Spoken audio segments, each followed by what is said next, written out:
everybody? Dylan Mullins with The Y. I almost said All American Roof Pros. That would have been weird. Tuning in for another episode of The Y. Today sat down with I would say a longtime friend, Mr. Kyle Perry. We've at least known each other for a long time. Probably become closer since high school for sure. But husband, dad, author, entrepreneur, fitness junkie, sober guy.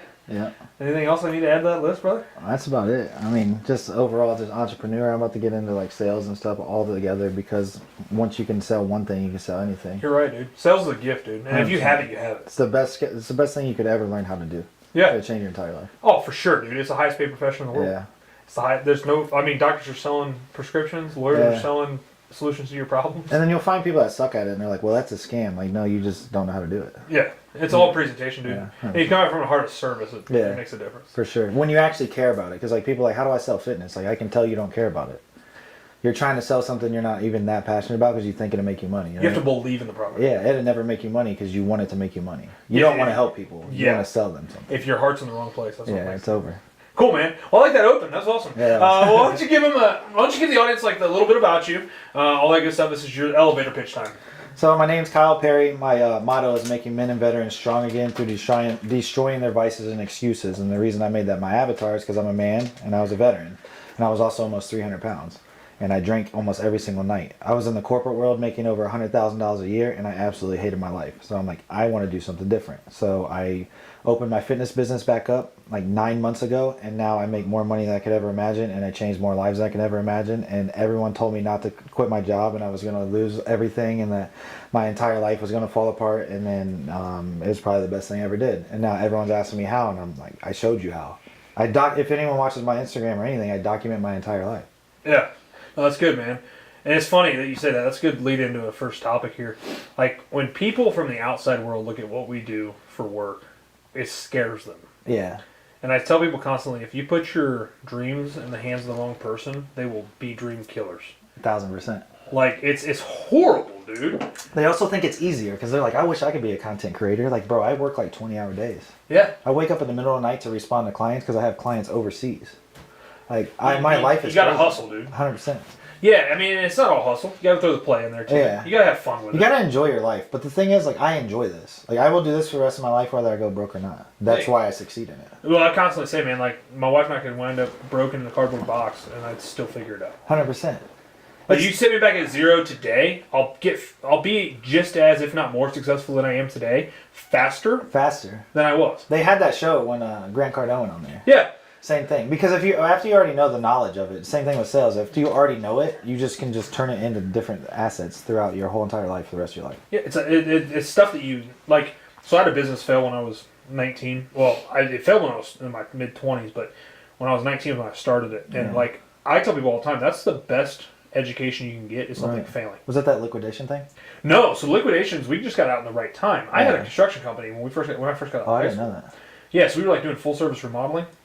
I had no idea what the hell a margin was. Yeah. Didn't know how to make money. But that taught you how to do what you do now, though. You have to fail. People are scared to fail. Well, and it creates discipline. Yeah. You know, like back to like the fact that you were 300 pounds. Like that's what creates discipline because you don't want to be back there. Because you don't want to be back. That's what I tell myself every day. Or my clients, they're like, well, I want to get this result this fast. Like, why? You've been overweight for 10 years. Why not get the discipline to feel like the journey so that way you never go back there? Because if you rush the results, if you would have got super successful at 19, you probably would have like ruined your life.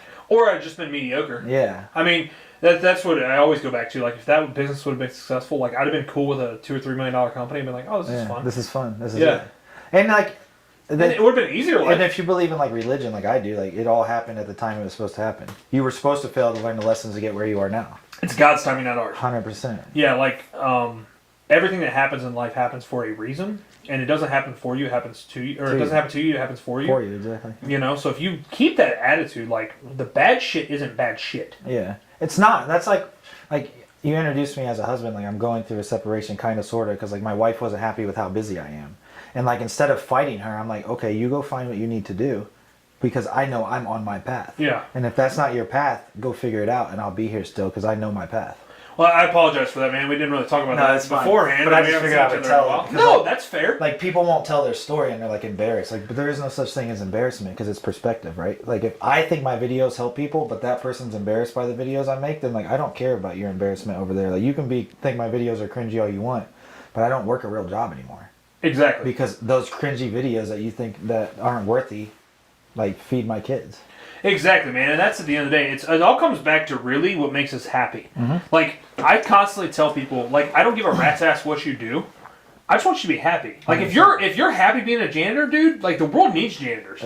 We need everything. Yes. So, like, why? Who cares what the fuck the rest of the world says? You know? That's so true because like people are like, well, you're just so judgmental on my videos. Like, no, I'm not. I don't care what you do for a living. I don't care if you like drinking, if you like smoking, if you like doing all that. The videos I make are tailored towards people like, life's so hard, I don't have any money, but they're blowing all their money on their vices. That's different than if you enjoy alcohol or if you enjoy cigarettes and you still have a good life. Two totally different avenues of approach. Like this one that enjoys smoking cigarettes because he makes a lot of money in alcohol. If that's how he wants to live life, then that's how he should live life.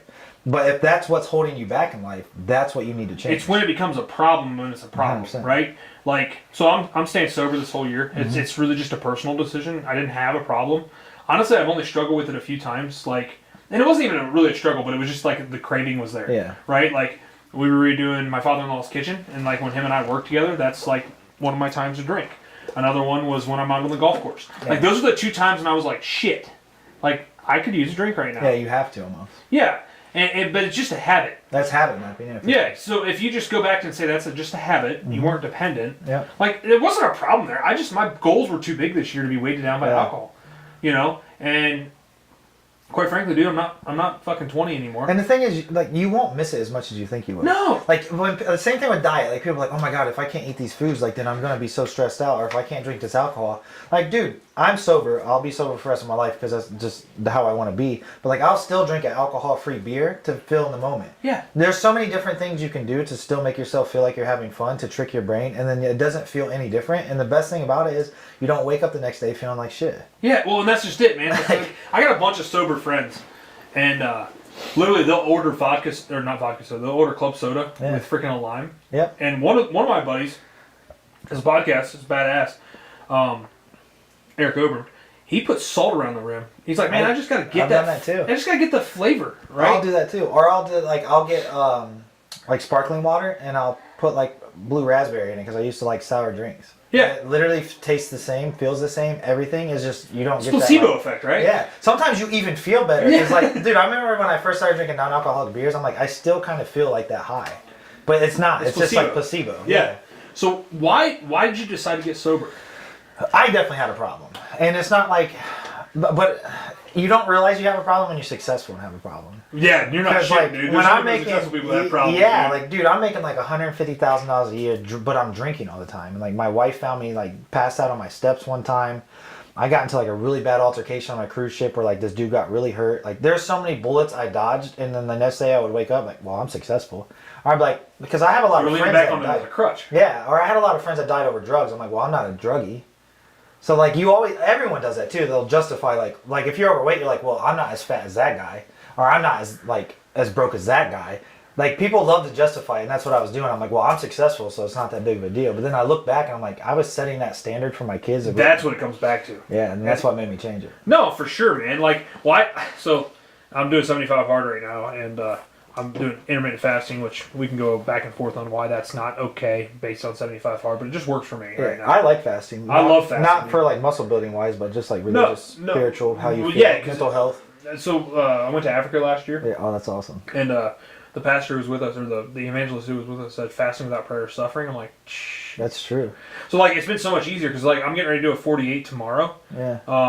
My goal is so the kids. I just did 100 hours. It was wild, bro. So I've heard everybody say that third day. It's wild. I met a dude that did a 30, 30 day. I would do it with you if you did it.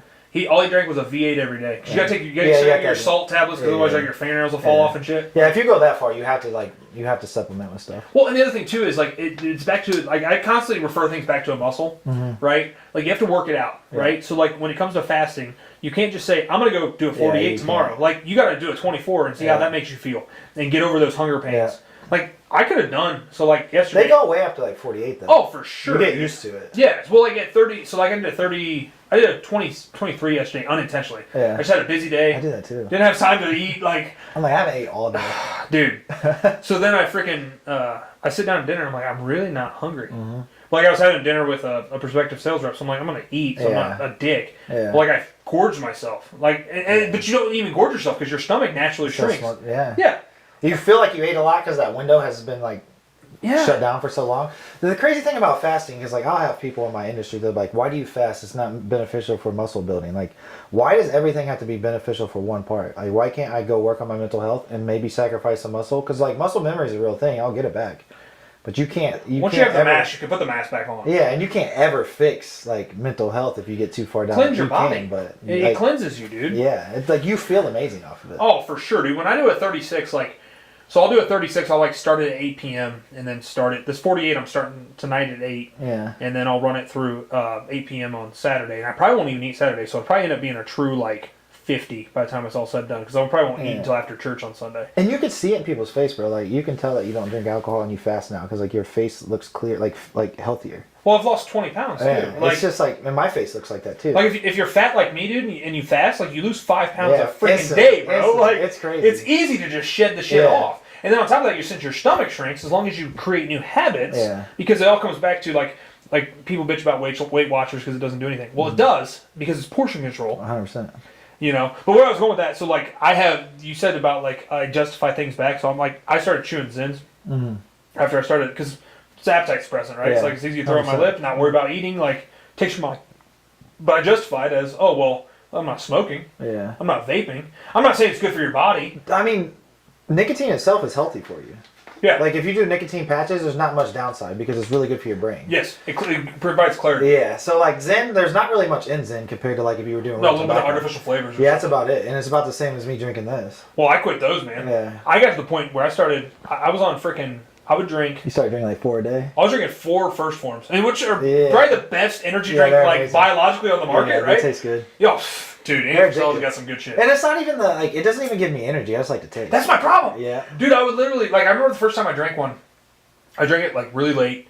Well, I was drinking the Bangs at first, so I drank a Bang, and I'm like laying in bed like 3 o'clock in the morning, like what is wrong with my body? Yeah. I couldn't fall asleep or nothing. And then I remember like towards the end, like it was literally back to that placebo. Yeah. It was just I like the taste. You just like the taste. I like the fizz. You know, it was part of my routine. Carbonation. Yeah. And then I could literally drink one at freaking 9 and fall asleep at 10. Yeah, me too. You know, it's wild. Caffeine does nothing to me. I got a massive caffeine intolerance. I still do. Me too. Because I'll drink one, I'll be like, oh, this is going to give me a pick-me-up because I've been off and it for doesn't. 3 months. I actually just started again. When I did a 100-hour fast, I drank none of them. And then I'm like, well, I just like the taste of them. And like, they still don't do anything to me. See, man, maybe we can come up with a business idea here, man. Let's freaking make an energy drink, no energy. They used to have a Monster Unleaded. Yeah. And they stopped making it. Obviously, probably no one bought it. But hell, dude, like, see, this is what pisses me off. Like, you can charge the same money for shit with less shit in it. With less stuff. All the flavors. And sell it. Like, because like my Zins, like the 6 milligrams, I chew the 3s. Yeah. But the 6s are the same price as the freaking 3s. Exactly. So I'm like, I might as well freaking get it full on the hog, dude. Yeah, you might as well. You know? And everything's like that, too. Yeah, no, it is, dude. And it's aggravating, but... Yeah, maybe we could come up with something for the market that way, dude. Sweet. Because, like, I mean, think about it. It matches both of our industries anyways, because, like, a lot of busy people, like roofers and stuff, tend to do that. And, like, everybody in the fitness industry loves energy drinks. And they're terrible for your heart, dude. They're horrible. Like, that's the main component that fucks up the most. And the thing is, like, I'll be okay because of how much cardio I do, but people are doing all that on top of not a healthy lifestyle. You know what I mean? I'm kind of combating it, which I know it's still not that great for you, but like they're like doing all that plus smoking cigarettes plus eating bad. Like it's just like my brother's 40, bro, and he had a heart attack. Like he's fine, but no, but it happens, dude. Yeah. Like you see the healthiest dudes drop over dead because of their habits. You might know him, Daniel Perry. He owns Daniel's Tree Service. Yeah, he's in good shape. Yeah, and he had a heart attack. Well, that's also under the business. Yeah. That's all for sure. They definitely told me to like calm his business down. He's like, I'm not doing that. Nah. So I'm not stopping at that. No, for sure. That with we were on the topic like with the cardio thing, man. Mm-hmm. So like during 75 hard, I've used the justification of like just going out and walking with a weighted vest because I wasn't doing anything before. Yeah. Like just getting your body active counts, right? So like I'll do my walks with my weighted vest in the evenings or the mornings. So I'm on TRT, which Me I'm pretty too. pretty open about. I just talked yeah, about it today. you freaking got me on it. I'm with Royal too. Yeah, I love that place. Oh, that's great. So you got a bloodlet. So I went to go donate blood. For the first time in my adult life, bro, I had a normal blood pressure. Yeah. And I'm like, holy shit. From doing the cardio? Just a little bit of cardio. Yeah. It doesn't take a lot. No, 45 minutes a day, dude. It don't even have to be that much. No, it's just 10,000 steps a day is really all you need. So if you ever read Tim Ferriss's book, The 4 Hour Body, I've heard of it, but I've never read you it. should read it. It's really good. But he talks about, so there's a 30-30-30 rule that, who's the dude that, Gary Brecka. Gary Brecka? Yeah. So he talks about this on stage, it's like his TED Talk. Mm-hmm. But he talks about this. In order to just get in shape, all you have to do is drink.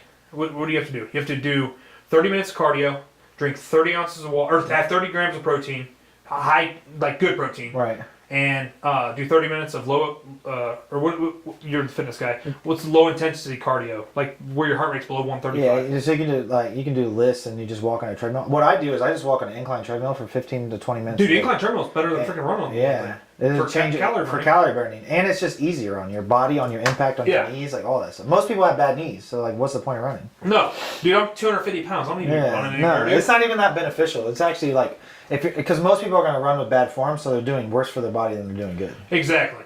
But you have to do that all in 30 minutes of waking, and that's how you literally... That makes sense, though. Yeah, that's all you need. That's literally how I live life. If anyone watches my stories, I have an earn your breakfast. So, like, I have an earn your breakfast and an earn your dinner. Like, as soon as I wake up, I don't put anything in my body, and I go work out. And, like, I just feel better that way. Well, it's refreshing, dude. Like, when I've woken up and done a 5 a.m. walk, like, it's just... You start with a better mentality. Like, if you can get outside...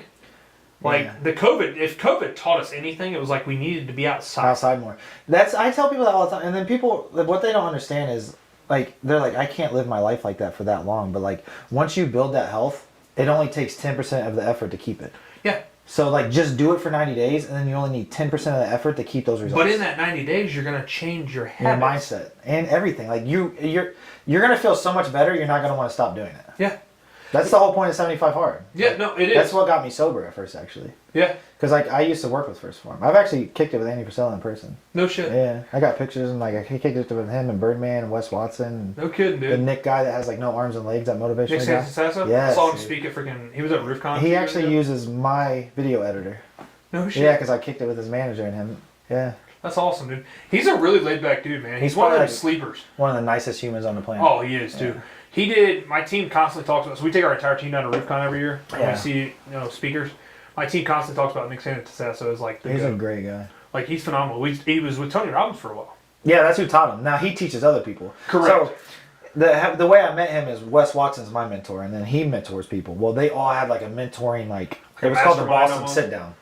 And Andy Frisella came and spoke. Birdman, Wes Watson, Eric Spofford. Eric Spofford is like extremely smart in the Section 8 realm. And then Nick is the motivational person, and Wes Watson's the fitness person, and Birdman's obviously a rapper entrepreneur. So they had different assets on how they were going to teach people each day.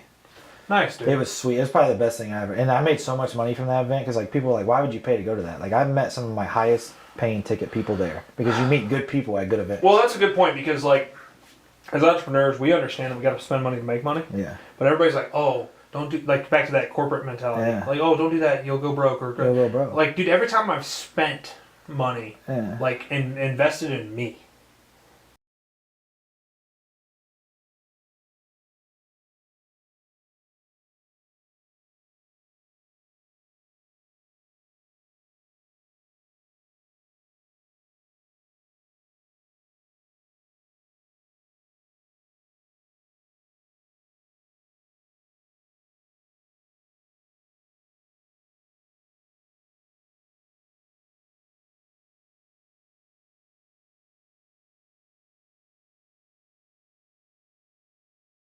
I've seen two different things, like in my industry specifically, where like guys will give stuff away and nobody uses it. So I used to have it to where you could buy a veteran a plan, and I got rid of it.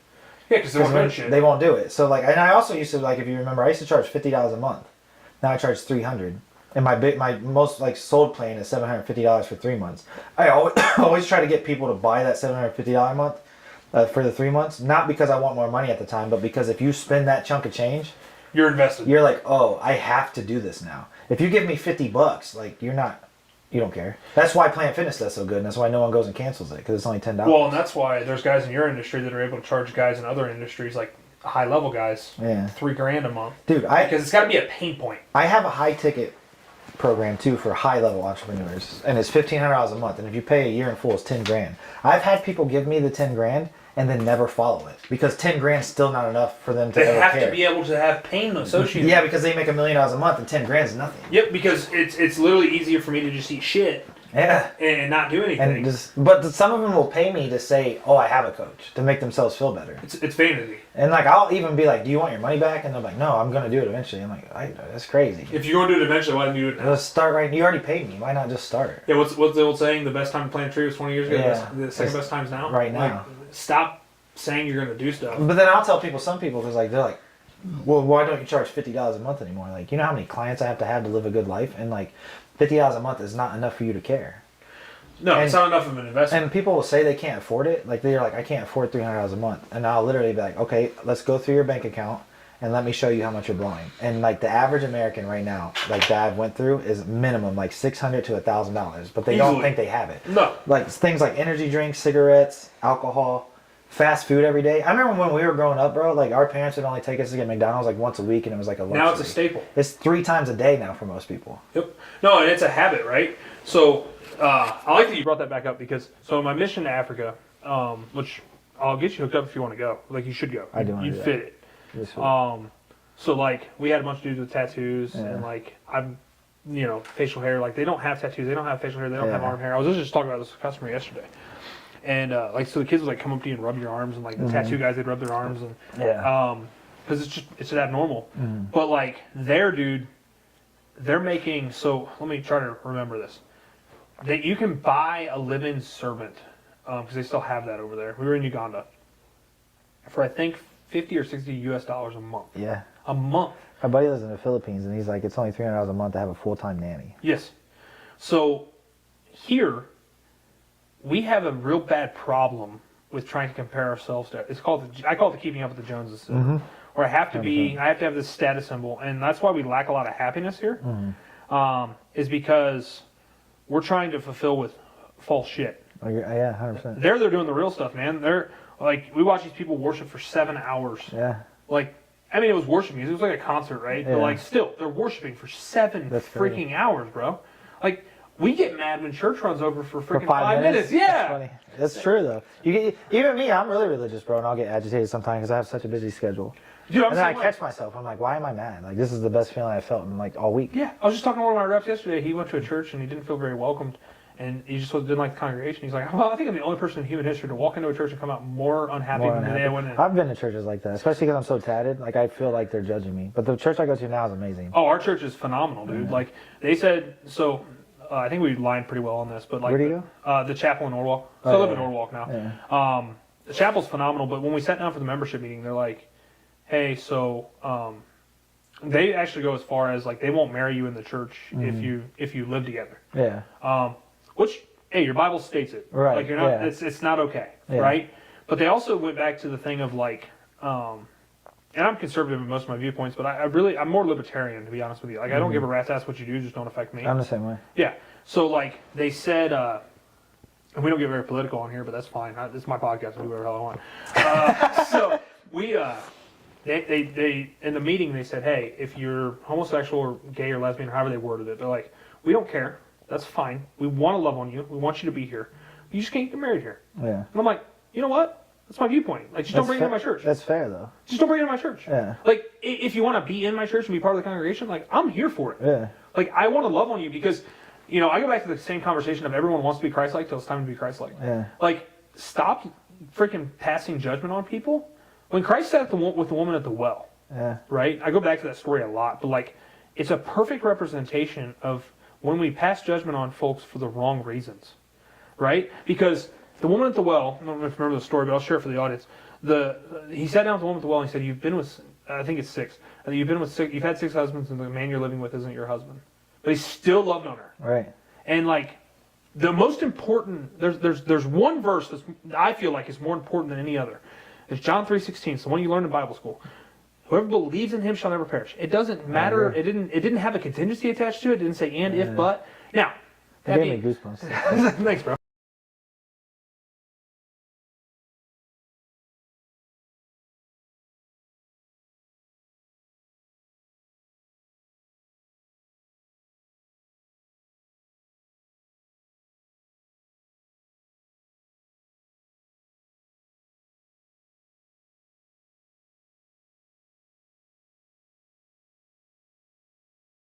get on an ticket. No, yeah, I agree. They still have to answer for their sins. 100%. But they still get grace.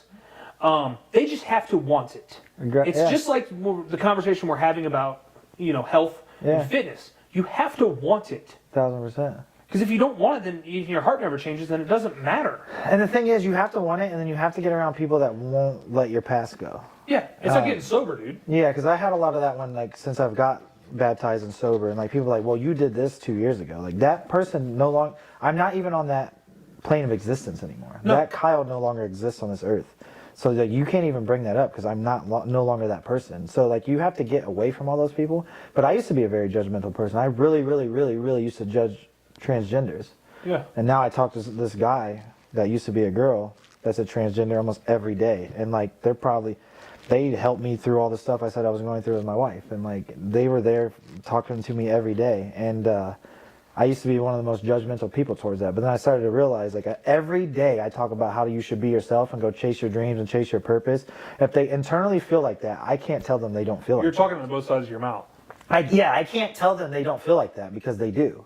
I might not agree with it, but all I can do is pray for them, and maybe one day they'll find their purpose. Yeah, I mean, it comes back to, on that topic, in my opinion, I think a lot of it comes back to traumas in our lives, and that's something for those folks that they have to figure it out. They have to deal with, right? You can't change it. No, and we can't, as a society, change it. My issue becomes when the fact of, why do we have to have a celebration about it? We can't. I agree. They just be people. It shouldn't be put in schools. None of that. To put a flag that's different. So people try to compare it to Black Lives Matter, right? That's a movement. The flag, the gay pride flag, is a status symbol of sex. Yeah. Why do you have to have something sexualized in a classroom? That makes no sense to me. Yep. You're telling them oh, I like to have sex with this type of person. That would be like a dude. Why is that relevant to my life? Why is that relevant to my kids' lives? Yeah. That would be like a dude in a classroom having a bunch of half-naked girls everywhere, showing his sexual preference. Why is it only okay for one side? And why does that even have to be in the school frame anyways? Yep. Maybe when they're older, you can tell them, if you feel like this, you can come to this specific class to learn about it. We can have a talk about it. But it shouldn't be taught in the schools. But it shouldn't be put on your walls to teach the kids to ask the question. Because then you already open it up, and then all of a sudden they think they're you know how many kids I knew that thought they were Superman when they were 6? Bro.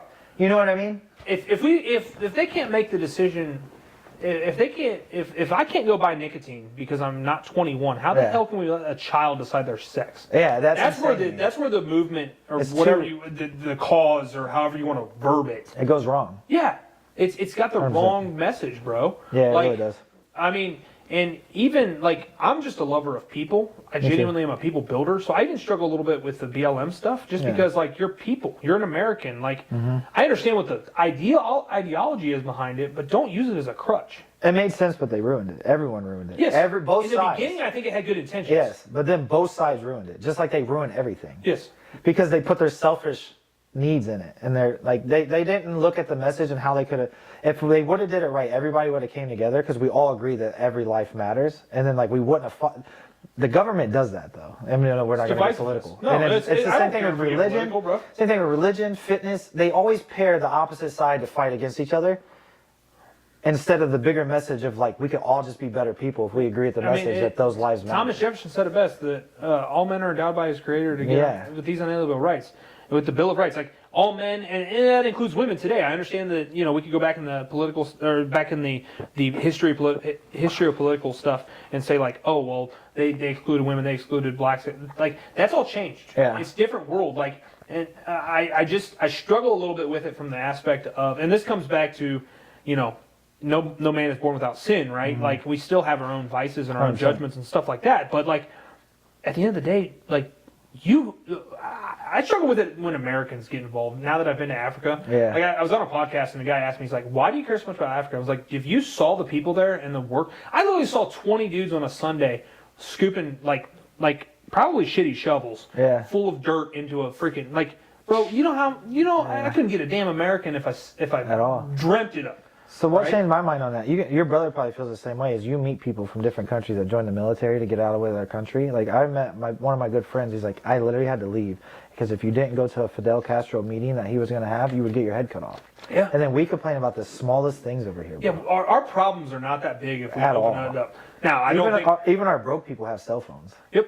Now, I don't think that we should be trying to fix all those problems with money like our government attempts to do. I agree. Because it's not the solution. All we're doing is trying to create dependency, which is what we already have in America. If we would just get back to the roots, like we talk about, like religious, being a good person, believing in karmic debt, eating right, changing the way you treat yourself, most of those problems would fix themselves.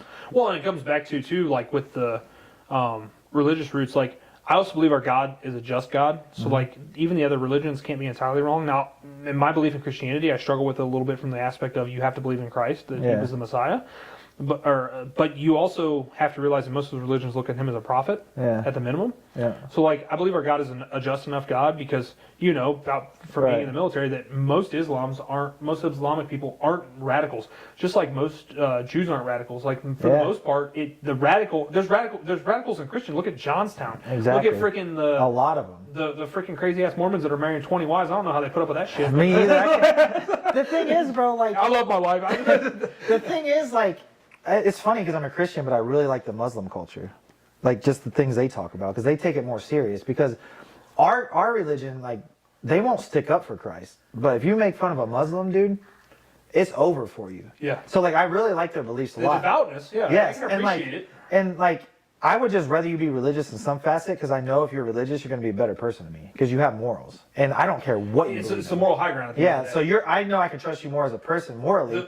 Because most people that are religious have some kind of moral backing as well. The problem all stems from the fact that people like to take the Bible specifically, and which is the Old Testament, obviously, is across all the three majors, and they like to cherry pick stuff that works for them in the moment.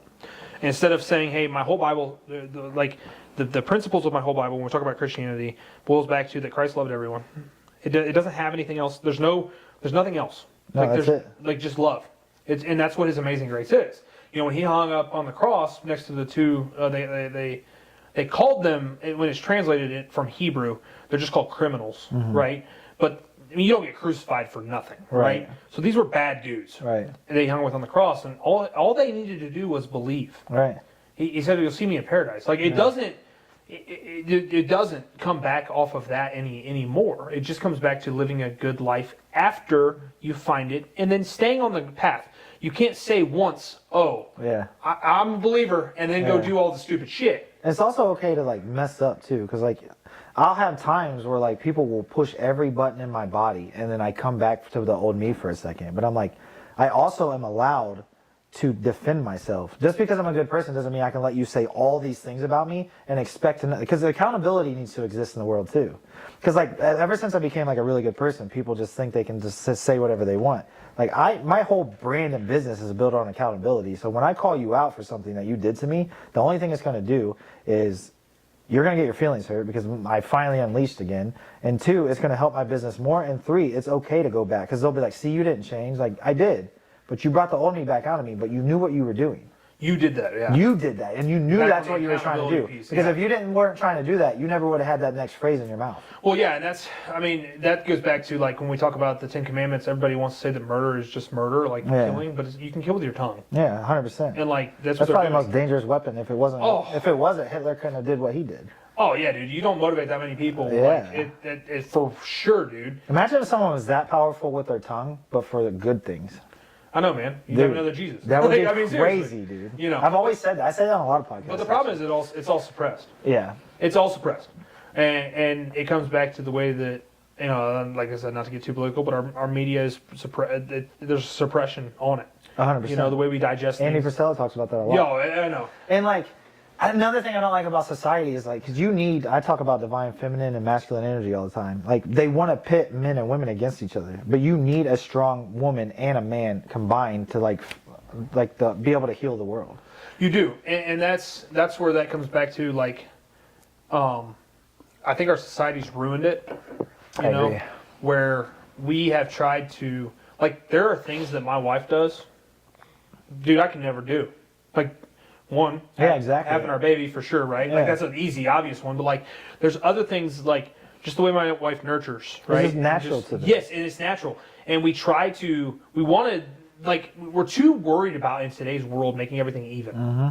but it's not made that way. No, we're made to literally complement each other. We're not born that way. Exactly. We're supposed to amplify each other. Like people are like, well, you just don't make me happy. Like it's not my job to make you happy. It's my job to amplify your happiness. You are your own happiness, and then the spouse is supposed to amplify it. Yeah. Well, and for that matter, dude, like people that are getting into relationships and are unhappy with themselves are setting themselves up for failure. It's over. Yeah, you literally are at one, right? Like at day one, you're setting yourself up for failure. Like I tell the story about my wife and I all the time, but like genuinely, if we would have because we always use the cliche like, oh, we wish we would have met sooner, like because there are things like I wish not to get like super emotional, but like I wish she would have met my grandparents, my grandparents. Like only one of my grandparents was alive when we met. Yeah. And so I wish she could have met my grandpa, my two grandpas, and my grandma. Like I wish for that, but at the same time, like that version of me didn't deserve her. Yeah. That goes back to God's what always timing happens at the time. Yeah, God's timing is impeccable, dude. Yeah. Like it's crazy. Our story, we met at the right time. You guys met. You're not from here, right? No, so we lived 45 minutes apart our whole life, and then we met in Nashville. Yeah, I remember seeing that on TikTok. It's wild, dude. Like the whole thing is just insane. The way it all worked, and like she just got out of a relationship. I was just starting to find myself, like truly find myself, and like it's. I think we started our journey at like the same time, me and you. Really. Yeah, for sure. Pretty much. As far as that goes, like our walk, for sure, man.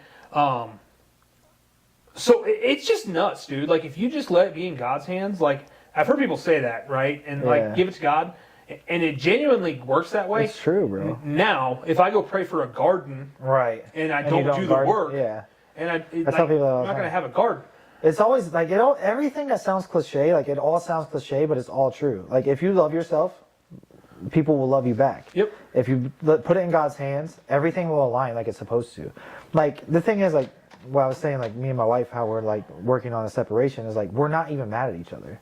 Like the whole world is like trying to get involved in it because you know how people love drama. Like, why do you care more about my marriage than I do in a negative standpoint? Like, if this is the path, let y'all do your thing. If this is the path that it might happen and it might not, is like then it's our path to follow. Yeah. No one else's. And at the end of the day, like I believe it's in God. It's all in God's hands. And like maybe one day we'll be able to fix it. But I know my path, and I'm not going off my path for anyone.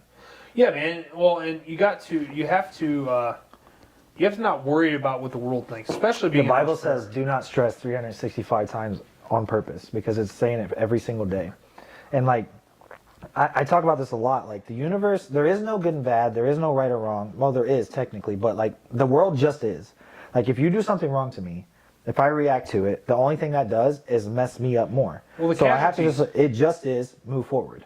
There's casualties involved. Yeah. You're gonna unintentionally hurt people by your actions, by backlashing more than you will hurt the person you're trying to hurt. And the thing is, if it's not something, 50 Cent says this a lot, like if it's not something for me to kill you over, then I just need to move forward. Yeah. Like if it's not serious enough for me to want to kill you, then why even argue about it? Why are we even having a conversation? Just move forward. Yeah. Because the only thing it's going to do is take up your space in your brain for the next however many days. And they're going to live rent free in your head. Yeah, and I'm really big on karmic debt. You put all that negative energy into the world, and now you got to pay it all back off before you can move forward again. Yep. You're going to get stuck.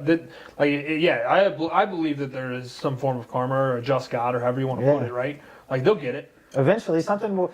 And even if you don't believe in the universe or the God, just think about it. If all you do is attract negative things, it's going to come back to you. It's just the law of attraction. Yeah. Whether you believe in any of that or not, think about anybody in your head right now that you know has had nothing but negative shit happen to them.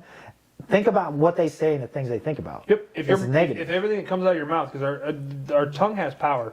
Back to the biblical thing. I mean, God spoke, right? Yeah. Like literally, and we're created in His image. So if you look at it that way, and I say, "Hey, God spoke," I can speak things into existence too, good and bad. Yes. So manifesting is real. Saying things out loud is real. You also have to be careful who you share your dreams with. Yeah, for sure. And negativity is way more. I don't know why. It's way more addictive than positivity. Because if you start talking shit about the job that you all work at, everyone's on board. But if you start saying positive things about it, no one's on board. Say nothing, man, because nobody wants to be that guy. Yeah, they think it's cringy or weird. You said it. It's easier to be negative than it is positive. Yeah, it is. It's 100%. But the right thing's never easy. No, exactly. It's hard to be. Because I mean, life. If you look at it from like an outside perspective, if when you look down on it, you're like, damn, that's a dark, gloomy place. because there are a lot of bad. But that's because people are hyper focused on that, and the news loves to do that. Go back to the government; they love to like hyper focus you on the bad. But like ever since I started getting into personal development, and I only surround myself with positive people. Thing about social media is everyone's like it's so negative. Like no, it's not. You comment on something you don't agree with, so the algorithm thinks you like that, and it fills your feed with it. All I see is workout, motivational stuff, Andy Frisella, like Andrew Tate. Your algorithm was built to you, man. Yeah, as soon as you start commenting on the things you like, your life will change because that's all you'll see. Yeah, man, 100%. Like, if you focus on positive and building you up, then that's what matters. It's right? crazy. No, it is, man. So I want to move the conversation here a little bit.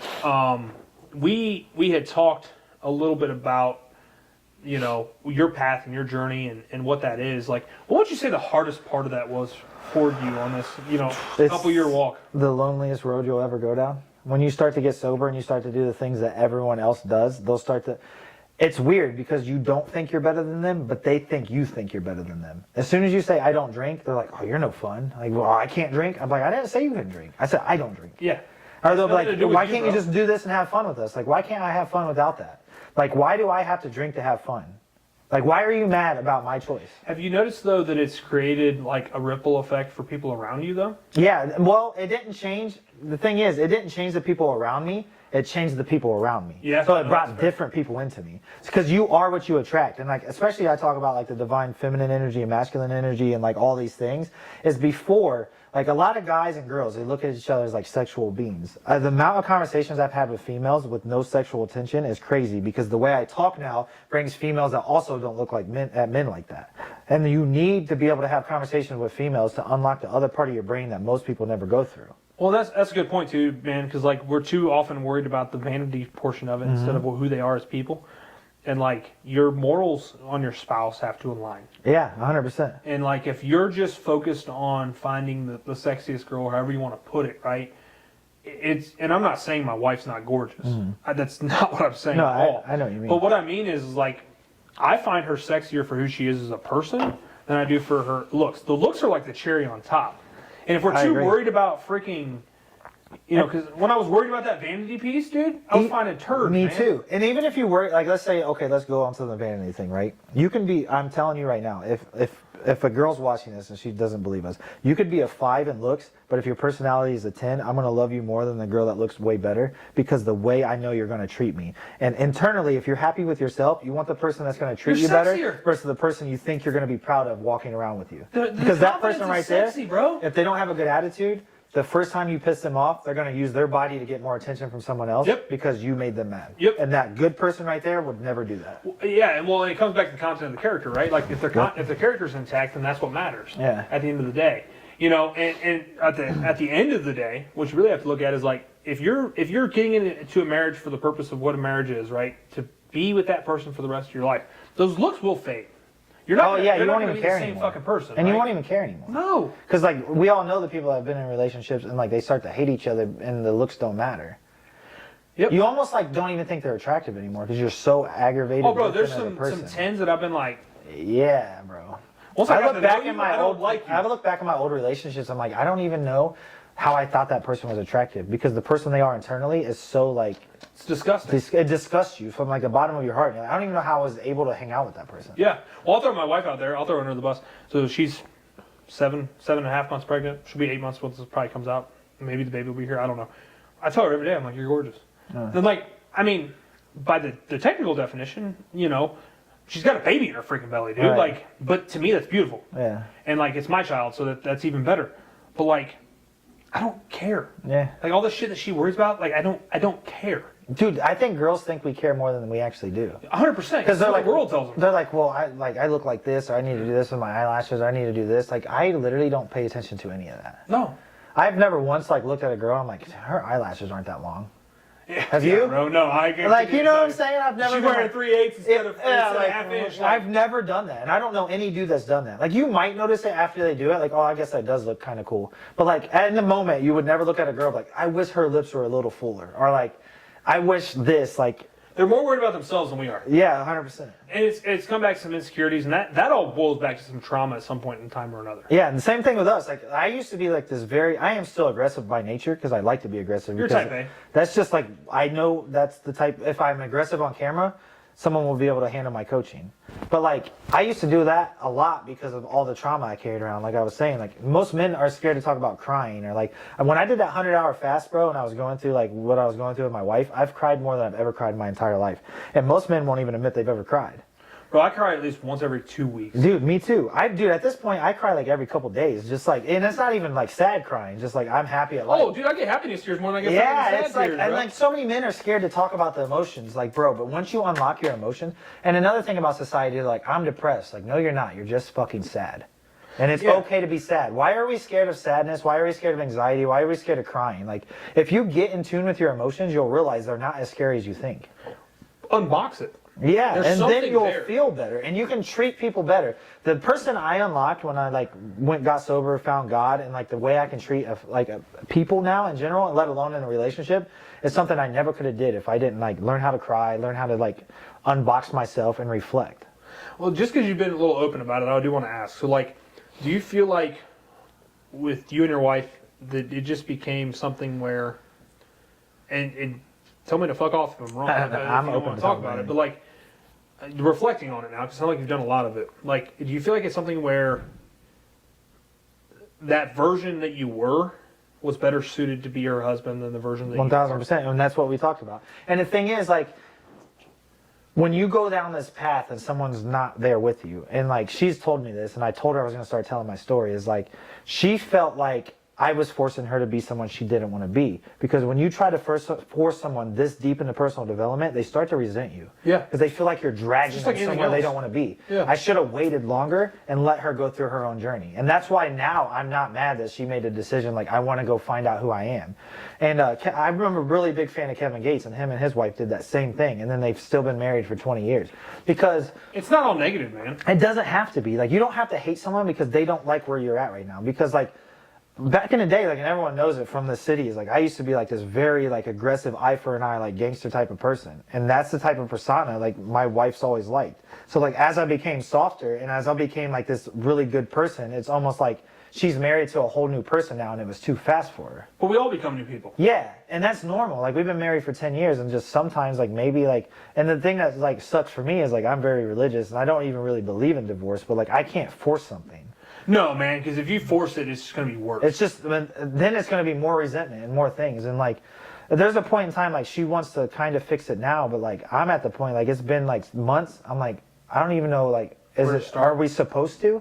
Yeah. Like, if you felt like that at one point in time, are we supposed to? Like, are you just trying to fix it? Bring in some self-doubt stuff. Yeah, like, are we really supposed to fix it? Or was that, because I've been praying, bro. Like, before that started, and then that happened. I'm like, I was asking God what my next step was. Like, this isn't coincidence that now you felt that way. Yeah, I was getting ready to ask that because I've noticed myself doing that. Like, I'll pray a prayer, and then and then you question.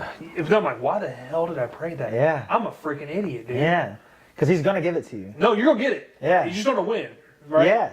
And you may not get it the way you wanted to. You gotta be careful in how you pray. Yeah. How you pray is different than what you pray. Yeah, 100%. Because if I'm asking, so like, just to be a little bit open, by the time this comes out, it'll be fixed anyways. But like, we've been going through some stuff here in business, and I prayed for God to make me the leader that I need to be, and like, it's made me take a step back into the business more than I was. Right. So like, Which I got is that hard prayer for most answered. people to do. Yeah, man. Because like, I'm not saying that I wasn't managing the day to day here. Yeah. But like, I wasn't managing it well enough. Most people just can't self-reflect, anyways. Well, no, and you have to. Yeah. Like, in the moment, I think the biggest problem that we have. In the moment, we want to fix it now, instead of saying, hey, I'm going to take a step back, take a day or two, digest this, and then we can truly see. Yeah. Like, because now that I look at it all, like all the crap that's happened, it's all, I am where nothing can happen to me. Yeah. My floor, I guess this is a better illustration. My floor is so high now to where it was, where my ceiling used to be, that now I can't fall that far. No. Even if you did, if you started from rock bottom, you gain it back. You've already been through it. Yeah.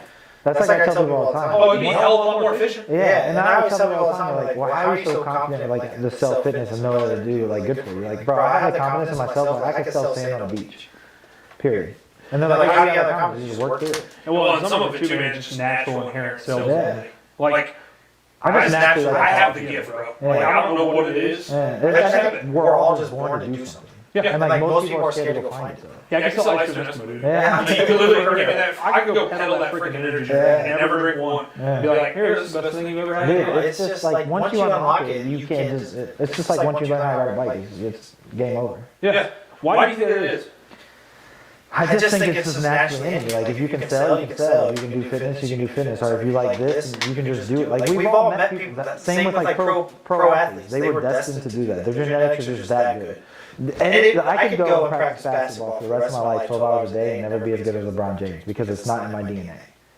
Like it's just when you were 6, right? Yeah, and it's just like that's just what it is. And like most people are like, well, I wish I had this or I wish I had that. Like, how about you start looking inside yourself and see what you have? See your true gift. You don't even know what you have because you've never tried to self-reflect because you're scared of your emotions. Yeah, no, you're 100% right. Well, and we're scared of that unknown factor, right? Like, Yeah, more the judgment. Like there is no such thing as embarrassment, bro. Yeah, you're just worried about what other people freaking think. Because on you. When I die tomorrow, are you going to take care of my kids? Yes or no? No, then I don't care what you're saying. Let's get. I like that you brought that up because I like talking about this a lot. You know, and I think you're probably one that's already realized this, but I want to know your feelings. You know, I think that your shift probably happened because you realized that if you in the corporate world especially, like the only people that are going to remember that you work too much is not your employer, is not your bank account, it's kids.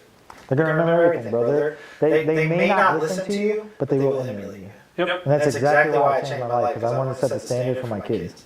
Well, I had a guy tell me one time, he probably stole it from someone else, so I'll just act like it's mine. We're all that's right. It's all comes from above. That's right. As men, especially, we are who our daughters will marry and who our sons will become. Yep. So if you take that mindset on and ask yourself, am I treating my wife the way I'm supposed to? Yep. Am I showing her what a good husband looks like? Because a lot of times because kids all make those decisions. Let's just be honest. Yeah. But you got to ask yourself as a parent, how dumb do you want them to be? Right. You can control that part. Right. Exactly. You can at least set the foundation to where they can find it later. Yeah. So like, if you don't want your daughter to go seek the attention of a lot of guys, because that's something I'm struggling with. It's not something I'm struggling with, but it's like I just want to make sure, because I don't want to go to my daughter from the religious aspect. You know, we probably all knew a girl at one point that was hyper religious, and then she got out and she acted like she'd never freaking done anything in her life, but she hadn't. So like, I want my daughter to have a relationship with God, but not to the degree of that she gets to a point in her life where that switch flips, right? And then she goes and does everything. I want to teach her enough. My goal as a parent, and what would be a W for me, at least in this category, is that she respects her body enough to know that that's between her and another person, and that's her person, right? Without forcing the envelope so much that she rebels. I'm actually a prime example of that because like my brother was 5-time felon, so my parents moved me to Hillsdale, thinking that secluding me in the country and not letting me ever do anything. But as soon as I turned like 16 and 17, I went absolutely crazy because I was like in prison my whole life. Yep. And it did the complete opposite of what they thought I was going to do. And I almost went down the same path as my brother. Like he's really successful now, but if I didn't leave the Marine Corps, I would be dead in prison. Yeah. So like, and it's because they sheltered me so much and tried to protect me from it that I never got to live life. Yeah, so how do you walk that line, right? And yeah, that's the hard part. I don't think there's a real answer. No, there's not. The thing is that kid's going to still have his own thought pattern. Yeah, like I was just talking about the last episode, or 2 episodes ago. Like, I want my kids to be able to say, oh, I gotta call my dad when something's wrong, instead of going, oh, man, I gotta call my dad. You know, like that's actually communication. That's how you. Yes, I want to show them they don't have to be scared to tell you the truth. Yeah, because you want them to be honest. Yeah. Like, I don't want them to be so honest that they can't think for themselves. Right. Because there's always two sides to the coin. That's what the struggle is, dude. It's always a double-edged sword. So we sat with a Navy vet, and he told us, a former Navy SEAL. And he does mind body unlocking with microdosing of DMT. I did a lot of microdosing too. Do you? With mushrooms. Nice. So he's like, you're going to fuck up your kids, you just don't know how. Yeah, I agree. Like, you can try as much as you want. Just be a parent. Be present. Don't be on your cell phone. Like, be present and just do as well as you can. The thing is, there's always a point in time where kids get to an age where they're going to resent you no matter what. Oh, yeah. I've seen cool parents still get hated by their kids. They're going to get rebellious. Yeah, all the hormones start freaking it's just in the body. And the thing is, like, I love my kids, but we're also put it into a culture where we make family way more important than it used to be.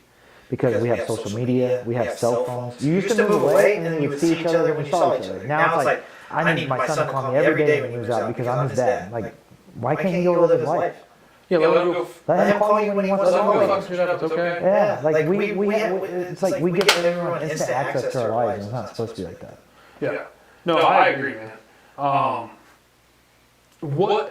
I don't know how you freaking manage that. I don't think you can fix it. I think the social media just makes it like that. Like unless you like, and the thing, I'm guilty of it too because I have an online business, so I'm always on my phone. But I made like within the last 6 months, like I would be like this, and I would be like, yeah.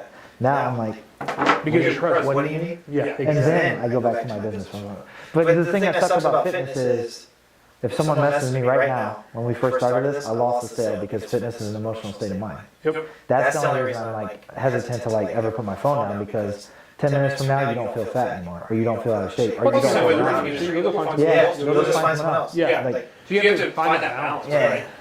That's the only thing. Yeah. Where is the balance? And I don't think any of us have an answer. No, I agree. It's all perspective again. So like, with your journey, dude, like you've clearly been down a really, probably like heavy burden path. You feel like your relationship with God has been that rock, right? If I didn't find God, I don't think I could have stayed sober. Because like I've tried to quit alcohol before. I've never really been into drugs. I mean, I smoked weed like as a kid, like most people do. But like I've never had a dependency on anything but alcohol. And like I've always tried to quit alcohol, but then when I would, it'd be like in the back of my mind. So I'm like, I need to find something different this time. And I never went to AA, but I always knew the principles of AA, and I always knew it was religious based. And I used to be religious back in the day, so I'm like, I'm gonna try this. It's awesome, dude. And it helped. No, and it's crazy how that works, and that's why like it's good for your testimony, right? Like when it comes down to it. Like I use my wife and I's story as my testimony a lot because it was just a divine intervention that there's no other way you can chalk it up. And the thing been a higher is, power. it's weird, dude, because like the very last reason that got me sober, it was like a very small incident. And I've been like shot at, like people try to stab me, I've been jumped like over alcohol. And none of that bothered me. But me and my daughter was in Sam's Club and she looked at the Fireball and she's like, Daddy, it's your favorite drink. And that was what changed my life. Well, that's all it takes, man. Yeah. It was that moment right there that was so much smaller and way less inconvenient than all the other things that alcohol has put me through. Even when my wife found me on my steps, like in my own throw up. I was down to quit drinking right there, but like still wasn't motivating enough. I wasn't motivated. Like I had already started my sober journey, but like I wasn't like I was like I might drink here and there. But when my daughter said that was the day like I will never get drunk again in my life. Well, it's like E.T. says, man, you got to be committed enough to want it more than you want to breathe. I really like that guy too. Yeah, E.T.'s fire. But like if you don't want it more than you want to breathe, then just don't even attempt because you're gonna fail. 100%. You're gonna go at it half-assed. Do you have like a favorite motivational speaker? Oh, that's a good question. I do like E.T. a lot. I like Andy a lot. I don't know if I call him necessarily motivational, but like he does motivate me. Honestly, bro, I like listening to sermons to get me motivated. I like sermons a lot. Yeah, like if I find a one-off sermon, like just from a random guy. Craig Rochelle's actually really good. Yeah. His podcast is fire. I really like sermons. There's this guy I watch on Instagram. I don't remember his tag right now. I'd give him a shout out. It's like he always like talks to the camera about God, but then also talks about life and fitness, and like he's a really cool guy. He's got like 80,000 followers, but like I just really like his content. No, that's good. Dude. He's a really good person. But I think if I had like one favorite person, it would be like I really like my mentor Wes Watson. Yeah. Because like he was in prison for 10 years, and be able to change your life like that drastic is crazy. Yeah, well that's the other thing like with our church that we really like so one of our pastors was an alcoholic and has clearly a past. Like he's got sleeves and stuff, and like. Dude, I'm like, this is my place. Like, these are my people. I actually want to start something like a church, but it's not like fully like all God-like. It's just like being a good person, so everyone feels comfortable coming. And I want to be able to like talk like this just with a room of people. Well, yeah, and then you can deliver. I mean, because almost like AA, but like not as structured. Well, but you can deliver your testimony through just your words. Yeah. Like I'm not big on like I won't come up to you if I found out you weren't religious and be like, why? Yeah, I'm not. Like, I'm going to show you what it's like to walk this walk, and if you're like, what's he doing? Right, I'm just going to show you how I feel every day. Yeah. And it works, dude, because like I talk about God on my social medias, but I don't like harp on it. I'll just like talk about universal laws and like how I feel better and how I treat myself and like eating better. And then people will ask me like, are you religious? Just because they get that vibe. And I'm like, yeah. And they're like, well, I'm not. Or like, I've lost God because of this. And then like it brings the conversation back up. Then we can have a legitimate conversation. Yeah. Because it comes back to like when you were talking about trying to force your wife into figuring stuff out, Yeah. or into not figuring stuff out, but into her fitness journey or Like whatever. the personal development Yeah, work. personal development stuff. Like it's the same thing. 100%. They'll resent you because It's a walk you for a forced reason. it. Yeah, it's And like the crazy thing about my wife is like most people would be mad, but like I was like, I'm just such a self-reflecting person. I'm like, holy shit, I really did force her to be someone she didn't want to be. well, that's a good reflection of you as a leader. Yeah, Because I'm like, I really rises did. and falls on us. Yeah, because like, it's crazy when you're in a marriage and you're like, whoa, what am I supposed to do to fix this? But like, sometimes people need to fix themselves. So like, you go find your purpose, and I'll be here when you come back. It might be too late, because like eventually everyone has to move you're on. risking a gamble, right? But like I told you that. So like, if you want to risk that, and that's you got to go find your purpose. That's I mean, okay. because like I put my marriage on the back burner to fix my life and get sober. You know, I focused on me for a long time, and I didn't show her as much attention because I was in the business world and I am super busy. But like, that was the path I had to be on to fix myself. No, you're 100% right, man. And that goes back to like just having the proper alignment Yeah. with everything. And like even if that is the ultimate case where like we don't work it out, it's like I'm so internally happy now that like, and I know if that's her true calling to go find her happiness, I know she'll be happier too. Well, and that's you. That's a good reflection of you as a person. Yeah. Like that, you can be happy for her even if it's not with you. Yeah, because like at the end of the day, and the thing is like it sucks. I'm not gonna lie, it sucked at first. Like the first couple of days, I was so sad, and, like heartbroken, and like cried, and like I'm like, let's just fix this. Let's just fix this. Let's just fix this. And she's like, I don't know if I want to. And then I'm like, all right, cool. And now like she's at the point because like if you ever see that meme, it always says the guy's broken first and the girl comes. It's true. Yeah. Because now she's like, I want to fix this. I'm like, well, you open my eyes up to so many things. Let's just not rush anything. And let's just see where our paths go. Like, I'm not saying we have to go out here and talk to other people or do anything crazy. I'm just saying we have to find our purpose. I've already found mine. And there's nothing to fix on my end of who I want to be. You have to go soul search by yourself. Because if you don't find yourself, you can never find us ever again. No, you're right, and that goes back to that. You have to be happy with you before you try to drag someone else into it. So all you're gonna do is drag them into your shit. Yeah, and like this isn't me. I'm not talking like I don't even think I'm talking shit about my wife. I think she's a great person. I just think people do grow apart That's just a sometimes, fact of life. and people shouldn't fight against it. No. You should be. Everything in life is just it, and you have to move forward regardless. Yep. Because dude, the old me would have self-sabotaged and started drinking. Like I want to keep telling this part of my story, like not to make my wife look bad, but to show people you can keep your sobriety and you can keep moving forward. Your business can still succeed no matter what you're going through.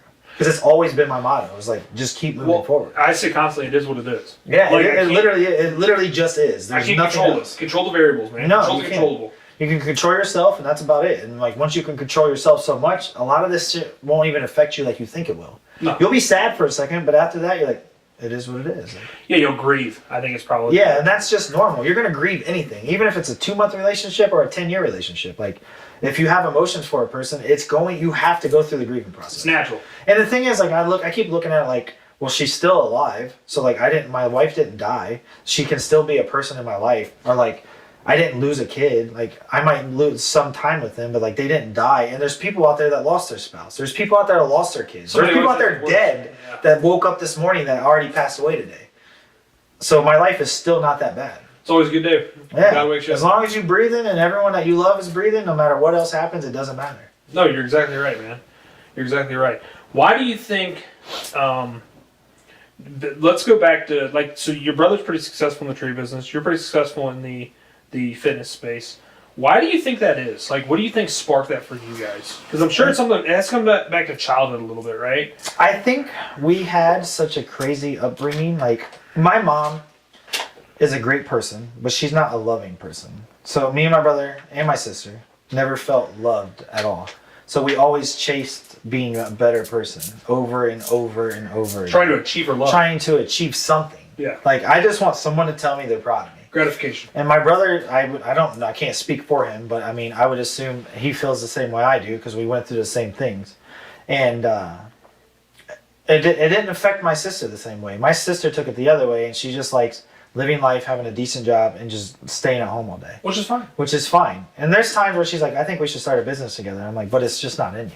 No. Like, don't force it because you see me and Daniel doing good. It doesn't have to be like that. If you're content and you like your life, That's all. Because my sister, like, and I love my sister, and she knows, like, she's a little bit overweight, and my sister's like, she asked me the other day, and like, I felt so bad. She's like, are you embarrassed that I'm overweight? And I'm like, I don't care if you're overweight. If you're happy, it doesn't matter. You can be. I have friends that are like 500 pounds, and I'm in the fitness industry, and I still go out and eat with them. Like, if you don't want to lose weight and you feel fine how you are, then that's all that matters at the end of the day. All my content is geared toward people that make excuses of why their life sucks, and I'm just trying to fix you. But if you're happy with it, then be happy. Because most people don't have happiness, dude. No, dude, and that's what it really comes down to. Like, if you're happy at 600 pounds, like, good for you. Good for you, because at one point in time I was 180 pounds and I hated my life. Yep. So if you have happiness, true happiness, and you're not just saying that, then right now, if you're listening to this, don't ever get into fitness, don't ever get into anything. Just keep living life how you're living it. No, for real. That's what you need in your life. Yeah, because there's some people that are just wired that way. Yeah, That's I know okay. people that are absolutely shredded that hate their existence on this planet. Yep. Like, if you're happy with yourself, that's literally all that matters. I'm just trying to make you actually happy if you're not. That's the whole point of my and content. I mean, to be quite frank, like, I've been dead broke, and I've had some money. The money didn't change me. Nothing. All it did is amplify. I tell people all the time, like, I feel like you have to have earned money to say money doesn't matter, because you can't be dead broke and a bum and say like, oh, money doesn't matter. No. You have to experience the money first. But I've been there and you've been there. It does feel good to get into my brand new Mustang. It does feel good to put on shoes I like. It does feel good. Like, before I came here, I put on my favorite cologne. I put on my favorite beard balm, because it feels good to do things you like. So you have to have money. still reward yourself. Yeah, you have to have money to get But it. you can't use but it it as can't buy the happiness. It can't be the sole thing. It goes back can't to be anything. It goes back to it can amplify your happiness. Yeah. But you have to be internally happy and gratitude in the now to enjoy those things. It's a tool at the end of the day. Yeah, and money's a good thing. Money's energy, right? So if I go and make $1 million this year, but then I bought that Mustang, okay, I just blessed that car salesman, his family, the people that made the car. I blessed the people that made these shoes. I blessed the, like, you know what I'm saying? Like, every time we spend money, we're blessing someone else, and the universe knows that. But It's if you don't all use it, energy. if you're not using that and context, if you hoard it, you will never make more. no. Well, I mean, I tell the story about my grandpa all the time. My dad's dad. He died probably financially one of the brokest dudes you've ever met. I mean, and they lived a good life. Yeah. But like, by standards I live today, and my wife and I live very frugally. Yeah. But like, they live in the same little house on 6th Avenue. Like, Yeah. it was built out of freaking palace from Westinghouse, dude. That's like, wild. It is.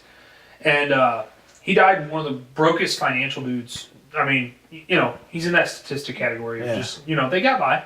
They raised 4 great kids. And honestly, everybody on that side of the family, I was reflecting on this the other day, is like hyper successful for some reason. I don't know why. I'm still trying to dive into that. But with that, he died probably one of the wealthiest dudes I know. Again, internally? Yeah. Yeah. I mean, he had his peace with God. Like, he knew where he was going. He had literally almost every one of his grandkids get up and speak at his funeral. Like, that doesn't happen. Mm-mm. I've been to a lot of funerals where nobody talks. Nobody talks at all. Yeah. And it's awkward to be there almost. Because, Yeah. like, you don't even really want to be. That's why I tell people, give people their flowers when they're alive, man. Because, like, they can't hear you say that when you're dead. No. But that's my grandpa's legacy, too. Yeah. Right? At the end of the day. And, yeah, no, we do give him lots of flowers. You know, Yeah. back on that topic. Like, Well, I wasn't saying you guys. no, I was in general. Most people. No, you don't have talk- to, yeah. man. Like, show people gratification. Show me love them now. But that's what he was doing for that. Have that many people speak at his funeral. Yeah, man. Like, he would text us. He had a 4th grade education. I tell the story all the time, but he had a 4th grade education. And this is like a 1940s 4th grade education. It's like maybe a 1st or 2nd grade education today. Yeah. And like, taught himself how to read and write through the Bible. And like, he would text us every day. That's wild. He was intentional. And like, I'm chasing that dude. Yeah. Right? Like, Ed Milet talks about it Yeah. all the time. Like, he believes that when he gets to heaven, God shows you an ultimate version of yourself. Yeah. And he wants to say, man, I almost caught it. Like, I'm chasing my grandpa. Yeah. I want to have intentional relationships like my grandpa.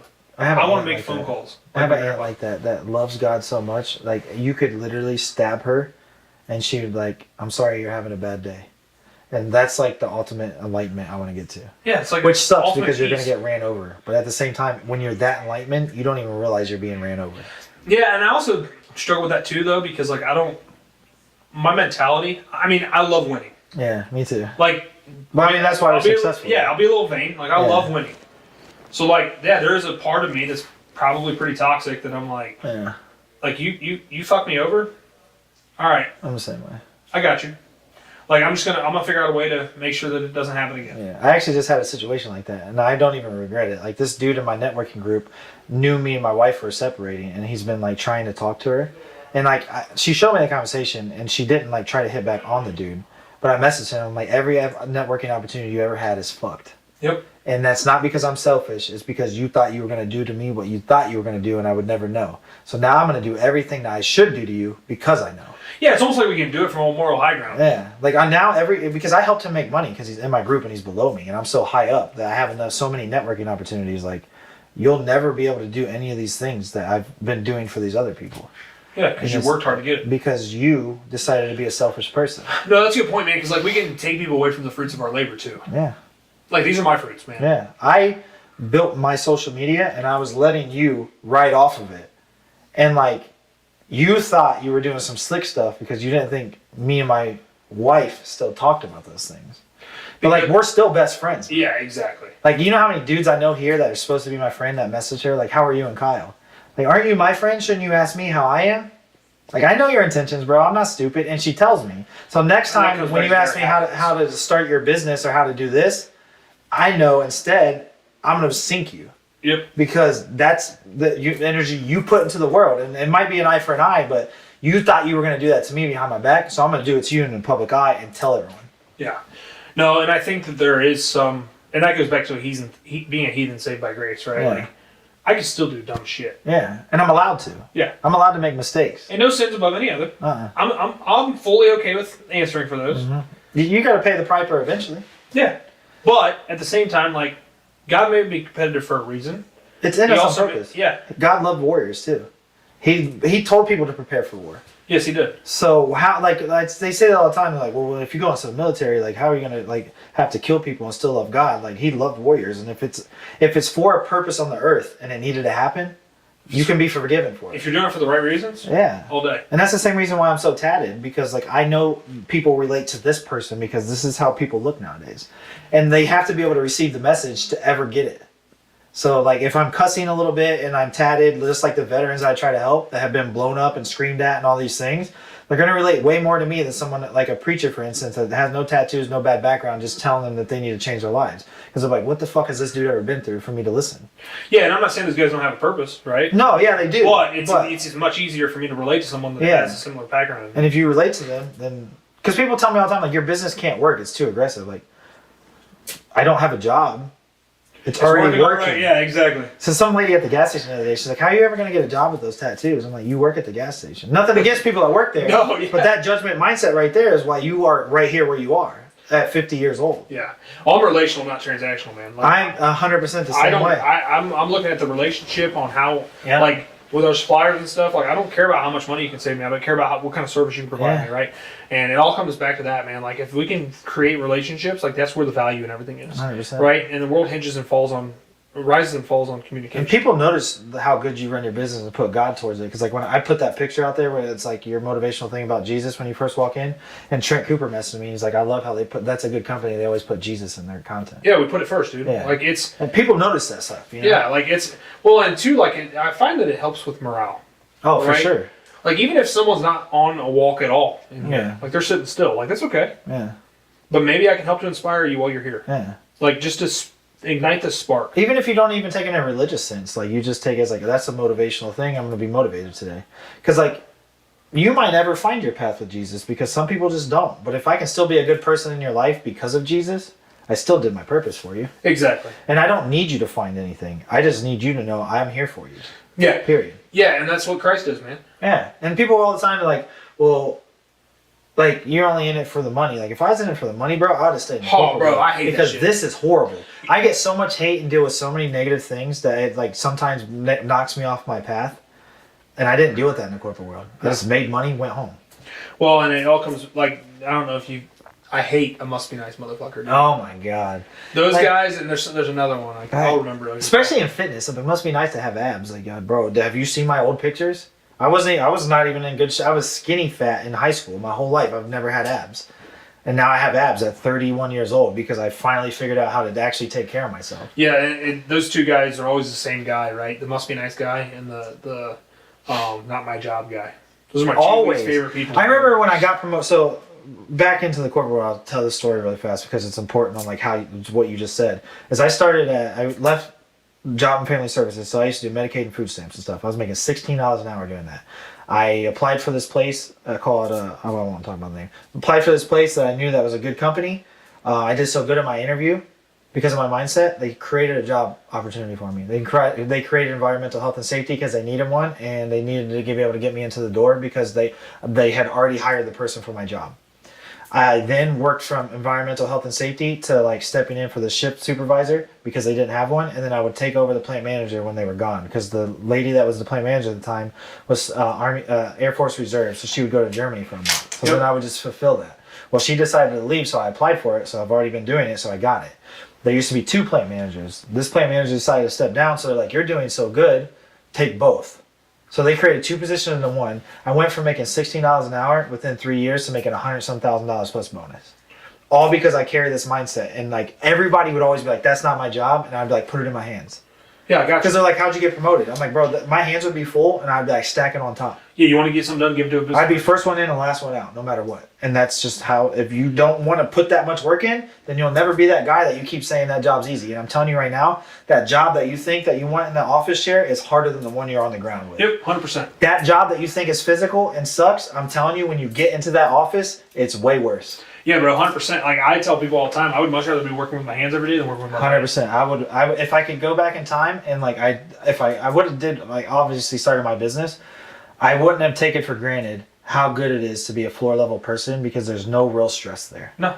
You're not accountable for anyone but maybe yourself. your checkbook. That's it. Your checkbook might be a But little other than stressful. that, I mean, all you'd have to do really is just work a bunch of overtime though. Yeah, figure it out. And then your life is not as stressful as that person sitting in the office because when you're accountable for all 3 shifts and like 50 people and everything else on the back burner plus all the projects and everything else, you realize like the pay gap is not worth it. No, because you're making $25, so you might make $50,000 a year. I make $50,000 more, but after taxes, Yeah, you're in you a get higher another tax bracket, yeah. and then you're also working your ass off. You really only make like $20,000 more. Exactly, dude. It's not always what it's going to have to be. And the grass is always greener, but the grass is greener where you water it. Yeah, where you water it. 100%. Yeah, it has nothing to do with, and that's just, I mean, that's been the kind of the linchpin of our conversation. Like, just be happy.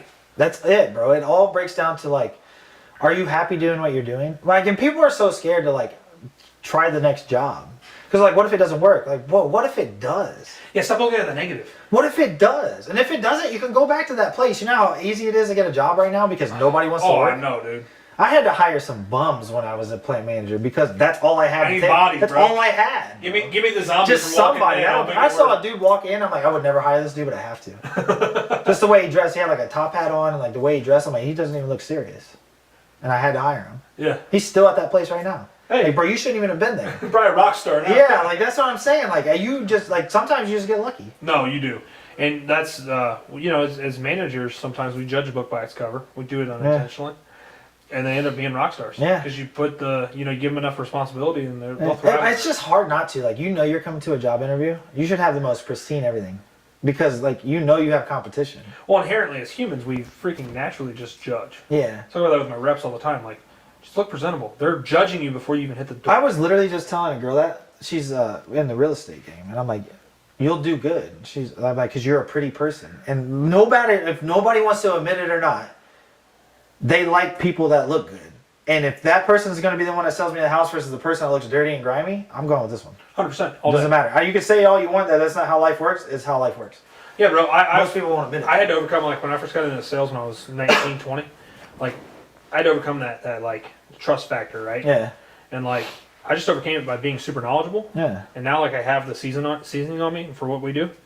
Dude, I can walk in and sell anybody. Yeah. Confidence is key, too. Oh, yeah. Bro, if you take care of yourself, and I'm not saying you have to be in shape, just look like you dress for your size. Because there's people out there that like two shirt sizes too small, pants look like shit, wrinkly. Like if you just take care of yourself and you're in sales, a lot of it will just come naturally. Yeah. Because you're gonna feel better if you look better. Just look presentable. Dude. Yeah. Look good, feel good. Wasn't that what Coach Prime Yeah, says? it's true though. Like, and so many people like that goes back to that must be nice thing. Like, bro, I showed up for myself. Yeah. 365 Well, stop days a showing up year. for other people. Yeah. Like, even because as fathers, like, we want to boil it back to our kids, right? Yeah. Like, I'm doing this for my kids, but, like, you got to do it for yourself and him. Dude, the thing is, the most selfless thing you can do is show up for you first. Because when you make the best version of you, everyone else gets a better life. 100%. Like, that's the thing. Is they're like, it's selfish to go to the gym. Like, no, it's selfish to not be able to walk up a flight of stairs with your kids because of your actions. Yep. Like, your kids want to be able to play with you, bro. Yeah. Is that the life you want? Yeah. Like, start thinking about your goals, man. Dude, I know this guy. I actually don't even think he's alive anymore. Like, he kept losing limbs from diabetes and kept eating bad. Like, It's just a choice. that's crazy to Yeah. me. Yeah, and then tried to blame it on genetics or something. Yeah, and like, bro, that's how, like, you guys might not be losing your limbs right now, but you're losing that good career, that good family, your kids respecting you, good friends. Because the way you treat yourself, people notice. And if you treat yourself badly, you're going to get bad friends. Your body's a direct reflection of who you are on the inside. Yeah. That's like, even like opportunities like this. Like, this doesn't come to people that don't put in the work. Yeah. Like, the amount of things that I've done, the podcasts I've met, and the people I've hung out with. Like, dude, I was literally hanging out with Birdman. That's a billionaire. Yeah. Because of my mindset. Exactly. And then, like, dude, 2 years ago, I didn't think I've done all this in 2 years. Well, that's just the other thing too, man. Like, I've done a lot of what I've done in 3 years, and I've been able to speak on stages. I've been able to speak in front of 1,000 people. Like, That RoofCon thing's crazy. Yeah, dude. Especially at your age. Most motivational stage speakers are in their 40s. Yeah. Like, and then I get to lead men at retreats all the time. Like, Yeah. But I worked to get there. Get there, yeah. I didn't say, back to the garden analogy. I didn't say, hey God, I want to be on stage and then just sit on my ass. Remind me to talk to you about the retreat thing when we do. Yeah, no, for sure, bro. Because we should do something like that here for men. For sure. I've got something in the works already. Yeah. I've been working on one like veteran wise, but I want to just do like I don't even care if it's co-ed. Just Let's like do it. that'd be sweet. Yeah, we'll figure it out, man. Yeah. Well, we'll button her up there. I think we're going for an hour and 15 or so, but hey, I appreciate anybody that listens to this whole thing. I feel like there's a ton of value in here, man. Little gold nuggets along the way, and my goal, as is with anything, I'm here to try to just change one life. Right. That's it. Because if you change one, it changes 1,000. Yeah, exactly. And that's the ripple effect. So, open it up for the last, little bit here. Is there anything you want to share that you feel like we didn't get to talk about that you really got on your heart or anything, man? I just try to tell people, like, if you need, like, even if you can't afford my coaching, but you need someone to talk to and you're in a rough spot, just get a hold of me on Instagram. I don't have a website. I don't have any setters. I don't have nothing. You'll always talk to me. And because I know how most people are scared to communicate. So if you, like, especially with men, because I try to help men, like, if you just tell me that you need to talk to someone, that alone can change your life by talking to someone positive. Cool, man. I appreciate that, man. So we'll drop Kyle's socials down at the bottom of this thing. If anybody needs to connect to him, man, we'll drop his Instagram handle. So if anybody's interested in fitness or just maybe something we talked about on the podcast that you got some questions about, feel free to give him a shout. Perry's Powerhouse. Yeah, Perry's _powerhouse_fitness. Sweet, man. Yeah, we'll drop that link there just so anybody can check that out. But really, thank you for coming, man. That's been a badass conversation. That's great. It's been really good, man. So super excited to see this thing drop. And as you go through this, I think that there's something important here that you got to ask yourself: are you happy? At the end of the day, your purpose has to revolve around your happiness. We talk about the why all the time, and it comes back to purpose. And I want to make sure that you're asking yourself, what is your happiness? And at the end of the day, that riddles back to our age-old question: what is your why?